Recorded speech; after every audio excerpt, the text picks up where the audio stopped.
Welcome back, guys. Hopefully you had a great discussion. Now I want to tie this progress thing into fitness.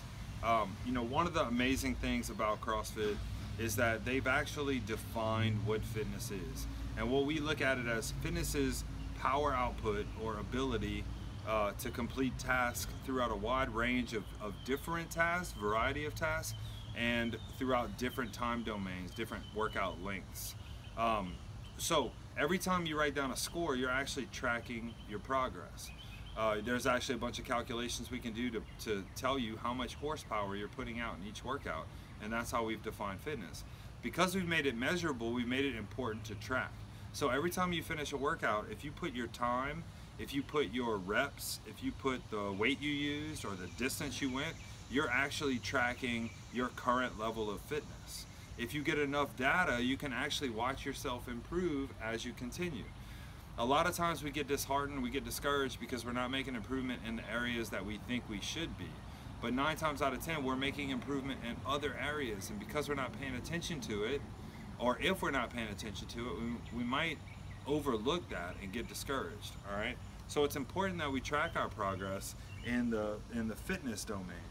One of the most important purposes of tracking is to know if what you're doing is working, right? So if I'm getting, I keep getting to a 3-month chip, 3 months sober, and then I fuck up again. If I do that multiple times, like if that's as far as I can get, I might need to take a look at what's going on. Why can't I get past? What's happening at that time period in my attempts to get sober that's causing me to fall every time?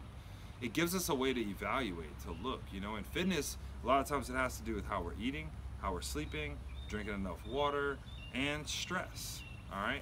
So all these things affect performance. Performance is just how good you are at being a human being. That's what we're talking about when we talk about performance. Well, I link sobriety and performance because my performance was awful when I was getting wasted, all right? So these things tie together.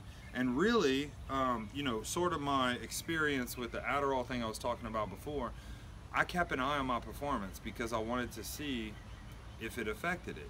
That's how I kind of monitor and measure my fitness. So what would happen is, like, over time, I noticed that I wasn't working out as often. I wasn't working out as much. I wasn't working out as hard. I wasn't eating as much. I was losing weight. I was losing some muscle. My performance was deteriorating.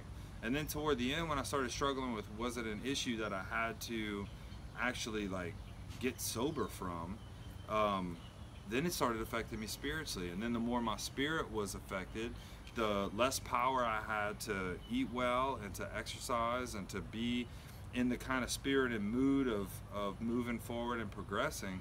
I was getting depressed, and I was wanting to seek comfort in different things again. A lot of this old shit came back. And so in a way, I realized kind of through this experiment was that my spiritual state had an immediate impact on my physical capabilities, right? So we can track how our bodies are doing by our performance. If I'm eating well, I'm sleeping well, my performance continues to get better. But we really can track our performance. We can also track our spiritual condition through our performance. And you know what I'm talking about. If you're always in a shitty mood, it's going to be really hard to perform well. All right, not only in the actual performance, but in the lifestyle you have to lead to continue to get better and better at performing, right? We're more likely to cheat, seek out comfort food. We're more likely to stay up late and do other things, not sleep well, and all this stuff ends up affecting our performance.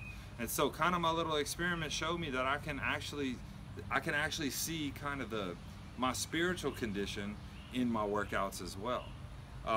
So I thought that was interesting and something that you guys can take home with you and think about.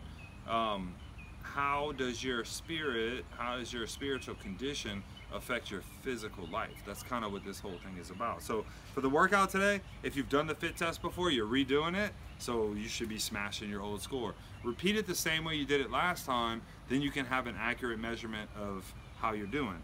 If it's new, then just go ahead and get a baseline on it, all right? And for the SobrietyWoD, I want you guys to go home and think about some ways that you may consciously or unconsciously keep track of your spiritual condition. So how do you monitor that? How do you monitor your spiritual condition? What do you define as being in good spiritual condition? How do you feel? And what do you define as being in poor spiritual condition? What are those symptoms? So write those down. Identifying stuff is a lot of times the biggest step, the first step, and then we can start dealing with them. So you guys enjoy the workout, have a good rest of the week, and we'll see you next week.